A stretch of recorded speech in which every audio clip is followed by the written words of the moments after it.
Greetings ladies and gents, this is Murder Times. In today's episode, we feature the horrific sexual violence and the silent wounds of Tigrayan women in the shadow of the war. Stay with us.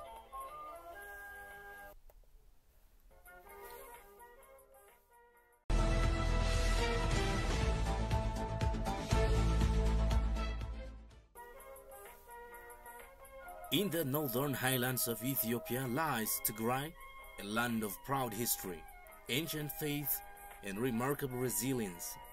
But behind it is breathtaking mountains and ancient churches hides one of the darkest chapters of the 21st century.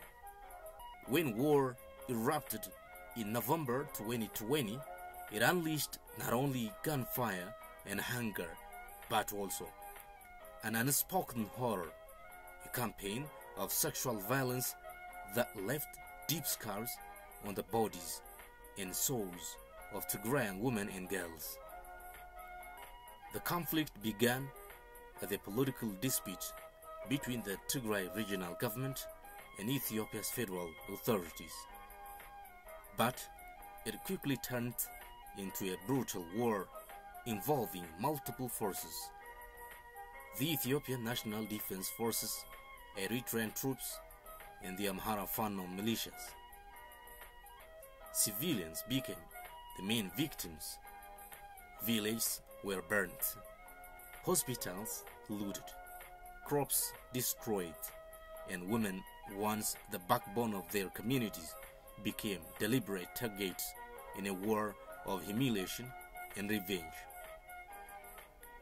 Amnesty International reports that more than 120,000 Tigrayan women and girls were subjected to sexual violence during the conflict. This is not just a statistics, it is the collective suffering of a generation.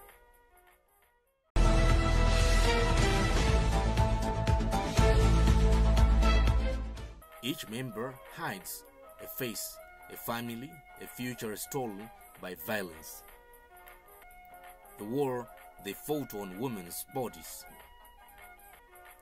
As soldiers entered villages and towns, reports began to emerge of unimaginable acts. Women were dragged from their homes, taken to military camps, and repeatedly assaulted. Some were raped in front of their families. Others were held captive for days or weeks, forced to endure abuse at the hands of multiple soldiers. One survivor told investigators that they told me they would change my blood so that no more Tigrayans would be born. Another said they made me watch as they shot my brother, then they turned on me. These are not isolated accounts. They reflect a deliberate campaign of terror. Human rights organizations, including Human Rights Watch and the UN Commission of Experts, have confirmed that sexual violence was used systematically as a weapon of war. The goal was not only to violate women, but to break the spirit of the people, to make communities feel powerless, ashamed, and defeated. Eritrean soldiers were accused of committing some of the most severe atrocities, often in towns near the border, such as Aksum and Adwa, Magala, Adigrat, Maijo, Shararo, among others.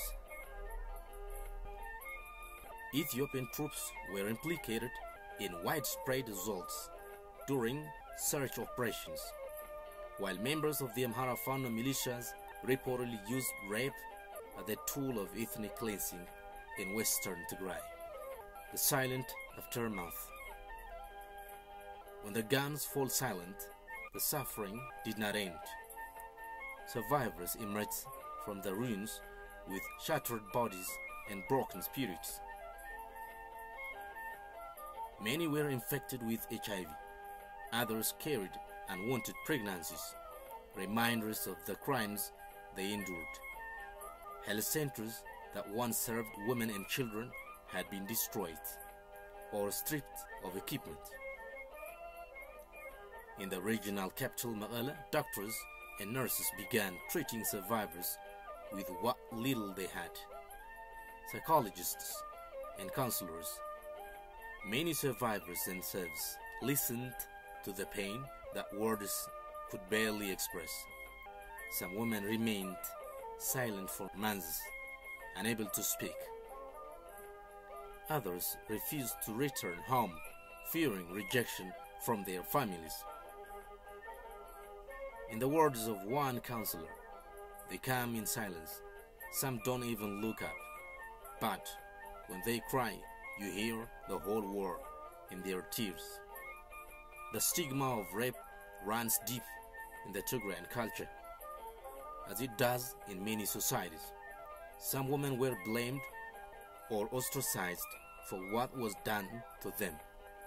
Yet slowly, community leaders and women's groups began to change the narrative, shifting from shame to solidarity, from silence to healing. But justice remained denied.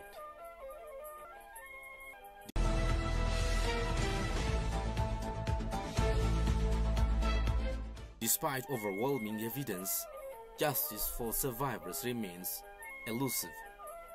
The Ethiopian government promised investigations and accountability, but progress has been painfully slow. In many cases, people who committed crime remain free, protected by political deals or military silence.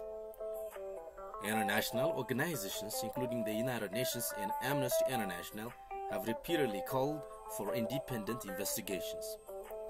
Yet, geopolitical interests and fragile peace negotiations have often overshadowed justice for women. A human rights activist in Mekelle said, "Peace without justice is a wound left open. You cannot rebuild a nation while women's pain is ignored." Still, the voice of survivors grows louder. They demand acknowledgement, accountability, and care.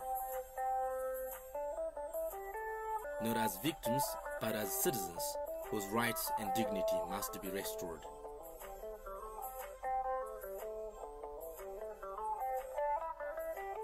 In case of rebuilding hope, amid the ruins, stories of resilience emerge. In shelters and health centers, survivors are beginning to heal. Local NGOs and international partners offer medical care, psychological support, and skills training. Some women have become community leaders, helping others find their voices.